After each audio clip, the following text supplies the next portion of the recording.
ఆ ప్రాంతానికి ఇద్దరు సర్పంచులు, ఇద్దరు ఎమ్మెల్యేలు కూడా. రెండు రాష్ట్రాల సరిహద్దుల్లో ఉన్న ఆ గ్రామాలకు 2 స్టేట్స్ నుంచి సంక్షేమ పథకాలు అందుతాయి. కానీ కూటమి ప్రభుత్వం అధికారంలోకి వచ్చిన తర్వాత ఆంధ్ర, ఒడిషా సరిహద్దుల్లో ఉన్న ఆ గ్రామానికి కొత్త చిక్కొచ్చి పడింది. ఆంధ్ర, ఒడిషా బార్డర్లో ఉన్న ఆ గ్రామాన్ని ఆక్రమించే ప్రయత్నం చేస్తోంది ఒడిషా. దీనికి కారణం కూటమి ప్రభుత్వ చేతకానితనం. స్థానిక టీడీపీ ఎమ్మెల్యే అసమర్థత కారణంగా ఏకంగా 20 గ్రామాలు ఆంధ్ర చేజారిపోయే ప్రమాదంలో పడ్డాయి. ఇంతకీ ఆ గ్రామాలకు ఎదురైన సమస్య ఏంటి? కూటమి ప్రభుత్వం ఎందుకు చూసి చూడనట్లు వ్యవహరిస్తోంది? సాక్షి టీవీ గ్రౌండ్ రిపోర్ట్. ఈ ప్రాంతం పేరు కొటియా. ఇది కేవలం గ్రామం కాదు, 21 గ్రామాల సమూహం. ఈ మొత్తం ఏరియాను కొటియా అని పిలుస్తారు.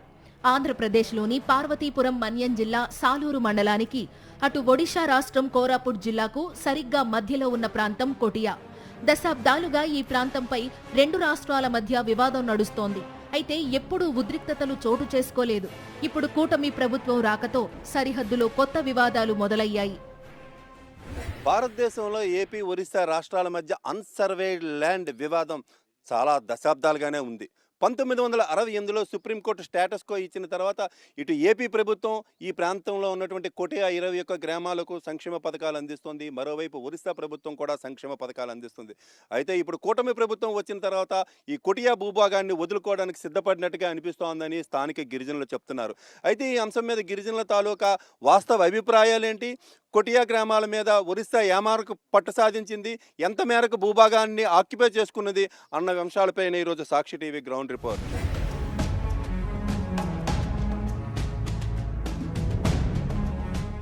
ఒకప్పుడు భారతదేశంలో రాష్ట్రాల పునర్విభజన సమయంలో భూసర్వే జరగని ప్రాంతం ఇది. ఒడిశా వాళ్లు దీనిని పొట్టంగి బ్లాక్లో ఉన్నట్టు చూపిస్తారు. ఆంధ్ర సర్కార్ ఈ ప్రాంతాన్ని సాలూరు మండలంలో అంతర్భాగంగా చూపిస్తుంది. 1934లో జరిగిన మద్రాస్ ఒరిస్సా గిల్బీ ఒప్పందం మేరకు కొటియా గ్రామాలు తమకే చెందుతాయని ఆంధ్ర వాదిస్తోంది. ఈ వాదనను ఒడిశా ఖండిస్తోంది. దీంతో ఇరు రాష్ట్రాలు 1968లో సుప్రీంకోర్టు తలుపు తట్టాయి. అప్పట్లో సుప్రీంకోర్టు స్టేటస్ కో ఇవ్వగా ఇప్పటికీ అవే ఆదేశాలు కొనసాగుతున్నట్టు తెలుస్తోంది. అప్పట్నుంచి ఇరు రాష్ట్రాలు ఇక్కడ పంచాయతీ ఎన్నికలు నిర్వహిస్తున్నాయి. కొటియా ప్రాంతంలోని పటు చెన్నేరు, పగులు చెన్నేరు, గంజాయి భద్ర, సారిక, కురుకుట్టి పంచాయతీల్లో ఏపీ సర్కార్ ఎన్నికలు నిర్వహిస్తోంది. మరోవైపు ఒరిస్సా ప్రభుత్వం కూడా ఎన్నికలు నిర్వహిస్తోంది. దీంతో ఇక్కడి గ్రామాల్లో ఆంధ్ర సర్పంచ్, ఒరిస్సా సర్పంచ్, ఆంధ్ర ఎమ్మెల్యే, ఒరిస్సా ఎమ్మెల్యే ప్రాతినిధ్యం వహిస్తున్నారు. ఇరు రాష్ట్రాలు తమ తమ సంక్షేమ పథకాలు అందిస్తూ వచ్చాయి. అయితే ఇప్పుడు ఇక్కడ సీన్ మారింది.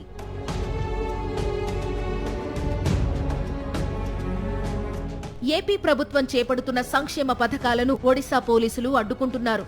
ఆంధ్ర గ్రామ సచివాలయ సిబ్బందిని గ్రామాల్లో సర్వేలు చేయనీయడం లేదు. సిబ్బందిని తరిమేస్తున్నారు. ఇంత జరుగుతుంటే ఆంధ్ర ప్రభుత్వ ఉన్నతాధికారులు, మంత్రులు, స్థానిక ఎమ్మెల్యే ఎవరూ ఖండించకపోవడం, కనీసం ఒక ప్రకటన చేయకపోవడం చర్చనీయాంశమైంది. దీన్ని ఆసరాగా తీసుకుని ఒడిశా ప్రభుత్వం మరింత రెచ్చిపోయింది. ఏపీ ప్రభుత్వానికి చెందిన సంక్షేమ పథకాల బోర్డులకు తెల్లటి రంగులు వేయడంతో పాటు కొన్ని తెలుగు బోర్డుల్ని కూడా ఒడిశా అధికారులు తొలగించారు. ఇక్కడి గ్రామాల్లో ప్రభుత్వ ఉద్యోగులుగా ఉన్న సచివాలయ సిబ్బంది, అంగన్వాడీ, స్కూల్ ఉపాధ్యాయులను అడ్డుకుంటున్నారు. ఎంత జరుగుతుంటే ఈ నియోజకవర్గం ఎమ్మెల్యే గుమ్మడి సంధ్యారాణి మాత్రం స్పందించడం లేదు. ఇక్కడ ప్రధానంగా 2 ప్రశ్నలు తలెత్తుతాయి. ఇన్నాళ్ళు లేంది ఇప్పుడే ఒడిషా ప్రభుత్వం ఎందుకు ఆధిపత్యం కోసం ప్రయత్నిస్తోంది? ఇక రెండో ప్రశ్న ఏంటంటే, అసలు కొటియా ప్రజల మనసులో ఏముంది? వాళ్ళు ఏపీలోనే ఉండాలనుకుంటున్నారా, లేక ఒడిషాలో కలిసిపోవాలనుకుంటున్నారా? ఈ ప్రశ్నలకు సమాధానాలు ఇప్పుడు తెలుసుకుందాం. గ్రామాల్లో ఎంత వివక్ష ఉందనేటువంటిది మనం ఇక్కడ ఉన్నటువంటి ఈ ప్లేస్లో మనం అర్థం చేసుకోవచ్చు. నా వెనక ఉన్నటువంటి ఈ బోర్డుని చూసినట్టయితే ఇది ఆంధ్రప్రదేశ్ ప్రభుత్వం ఏర్పాటు చేసినటువంటి ప్రభుత్వం సంబంధించినటువంటి పథకాలకు సంబంధించిన డిస్ప్లే బోర్డు ఇది. ఇటువైపు నాటు చూసుకున్నట్టయితే ఒరిస్సాకి సంబంధించినటువంటి డిస్ప్లే బోర్డులన్నీ కూడాను ఇక్కడ కనిపిస్తే వాళ్ళు అమలు చేస్తున్నటువంటి పథకాలు కానీ, వాళ్ళు అమలు చేస్తున్నటువంటి ఎడ్యుకేషన్ కానీ, హెల్త్ కానీ, ఇట్లాంటి అంశాలకు సంబంధించినటువంటి బోర్డులన్నీ కూడా కనిపిస్తాయి. ఇక్కడ మీకు చెప్పబోయేది ఏంటంటే ఈ కొటియా గ్రామాల్లో ఆంధ్రప్రదేశ్కు సంబంధించినటువంటి ఏ బోర్డులు ఉన్నప్పటికీ కూడాను ఇక్కడ ఉన్నటువంటి ఒరిస్సా ప్రభుత్వం ఒప్పుకోవట్లేదు. ఆ బోర్డులన్నింటినీ కూడా ధ్వంసం చేసే పని చేపడుతోంది. ఇక్కడ ఉన్నటువంటి సంక్షేమ పథకాలను అందనివ్వట్లేదు. సంక్షేమ పథకాల తాలూకా ప్రచారాన్ని కూడా ఒరిస్సా ప్రభుత్వం అంగీకరించేటువంటి పరిస్థితి కనిపించట్లేదు. మొత్తంగా తీసుకున్నట్టయితే తెలుగు రాష్ట్రం సంబంధించినటువంటి ఏ ఆనవాళ్ళు లేకుండాను ఇక్కడ తొలగించే పని ఒరిస్సా ప్రభుత్వం చేస్తుందనే చెప్పవచ్చు. ఈసారి ఎలాగైనా కొటియాను సొంతం చేసుకోవాలని ఒడిశా గట్టిగా ప్రయత్నిస్తున్నట్టు స్పష్టంగా కనిపిస్తోంది. ఇంతకీ ఈ ప్రాంతాన్ని సొంతం చేసుకోవడానికి పొరుగు రాష్ట్రం ఎందుకు అంత తహతహలాడుతోంది? దశాబ్దాలుగా లేని అత్యుత్సాహాన్ని ఇప్పుడే ఎందుకు ప్రదర్శిస్తోంది? దీనికి ప్రధాన కారణం ఇక్కడున్న ఖనిజాలు. కొటియా కొండల్లో విలువైన బాక్సైట్ ఖనిజం ఉంది. దీంతో పాటు కొన్ని రంగురాళ్లు కూడా ఇక్కడ లభ్యమవుతాయి. మరోవైపు ఇక్కడే బంగారు గనులు కూడా ఉన్నాయని ఒడిశా ప్రభుత్వం భావిస్తోంది.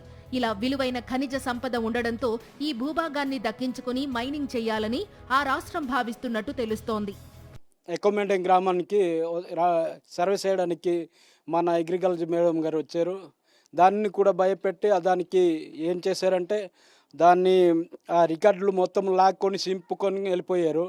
అలా చేసి మా గ్రామాలంతా మొత్తము అవి సర్వే అవ్వలేదు. మరి నెక్స్ట్ మన పథకాలు అందుతాయో లేకపోతే అందవో మరి ఏటో అని మాకు చాలా భయంగా ఉన్నది. ఆంధ్ర నుంచి కూడా ఇప్పుడు మినిస్టర్ గారు కూడా సంజయ్ మేడం కూడా మాకు ఇప్పుడు పోలీసులను కూడా పంపించలేదు. ఆ రోజుల్లోనే అయితే జగన్ ప్రభుత్వం ఉన్నప్పుడు ఏటి చేశారు. మాకు వచ్చేసి ఇక్కడ ఎమ్మెల్యే గారు కూడా ఇప్పుడు మినిస్టర్ గారు కూడా ఏటి చేశారు.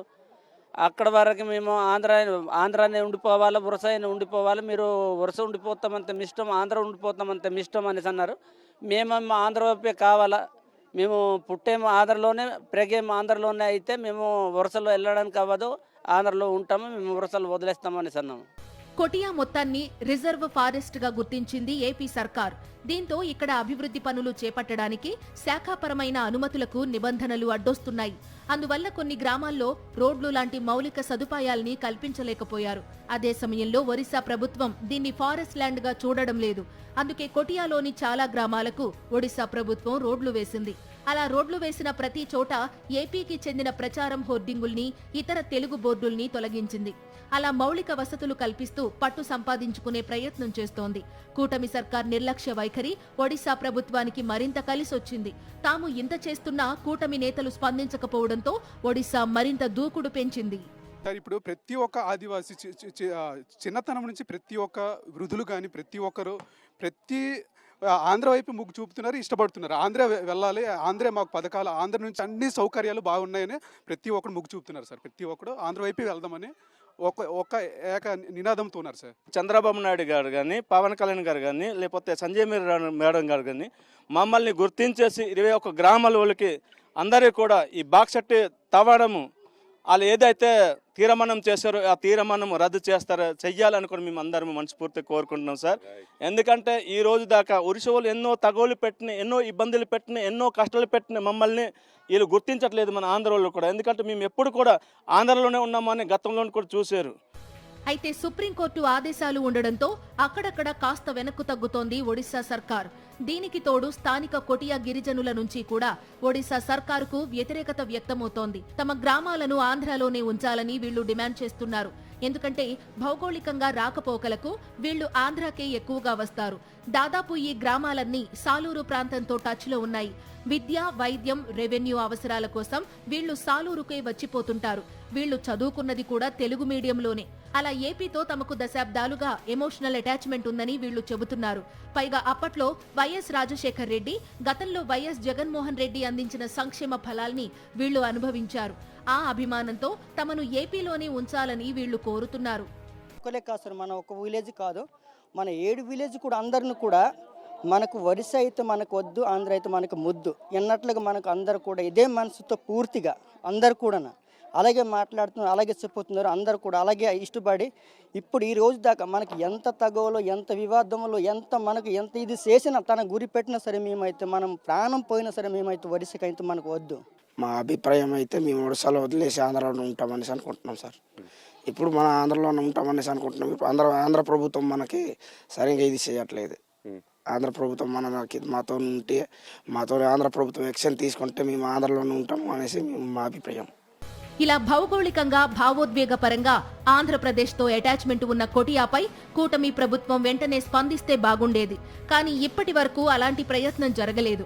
ఒడిశా చేస్తున్న ఏపీ వ్యతిరేక చర్యల్ని అడ్డుకునే ప్రయత్నం కూడా చేయడం లేదు. విలువైన ఖనిజ సంపదే కాదు, ఇక్కడి గిరిజనుల సెంటిమెంట్, మనోభావాలను కూడా కాపాడాల్సిన ఏపీ ప్రభుత్వం నిర్లక్ష్యంగా వ్యవహరిస్తూ కొటియా గ్రామాలను అప్పనంగా ఒడిశాకు వదిలేస్తున్నారని గిరిజన సంఘాలు విమర్శిస్తున్నాయి. కొటియా భూభాగానికి చెందినటువంటి 21 రెవెన్యూ గ్రామాల ప్రజలంతా కూడాను వీళ్ళు పూర్తిగా ఆంధ్రప్రదేశ్ ప్రభుత్వంతోనే ఉంటామంటున్నారు. ఇప్పటి వరకు వైఎస్ఆర్సీపీ ప్రభుత్వంలో ఆంధ్రప్రదేశ్ ప్రభుత్వం ఇచ్చినటువంటి అన్ని సంక్షేమ పథకాల తాలూకా ఫలాలను మేము అనుభవించాం. ఇప్పుడున్న ప్రభుత్వం అటువంటి సంక్షేమ పథకాలు ఇవ్వకపోగా మాకున్నటువంటి హక్కులను కూడా హరిస్తున్నదని చెప్పి వీళ్ళు ఆవేదన వ్యక్తం చేస్తున్నటువంటి పరిస్థితి అయితే కనిపిస్తుంది. ఇప్పటికే వీళ్ళంతా కూడా సుప్రీంకోర్టును ఆశ్రయించారు. ఏదైతే 1968 సుప్రీంకోర్టు స్టేటస్ కో ఉందో ఆ స్టేటస్ కో నిబంధనలకు విరుద్ధంగా ఒరిస్సా చేస్తున్నటువంటి ప్రయత్నాలన్నింటినీ కూడాను తిప్పికొట్టాలని చెప్పి వీళ్ళు న్యాయస్థానాలను ఆశ్రయించారు. అయితే న్యాయస్థానాలను గిరిజనులు అయితే ఆశ్రయించారు, కానీ ప్రభుత్వం కూడా వీళ్ళకి తోడ్పాటును అందించుంటేనైతే వీళ్ళ తాలూకా ఆకాంక్ష ఏదైతే ఉందో అది నెరవేరేటువంటి పరిస్థితి ఉండేది.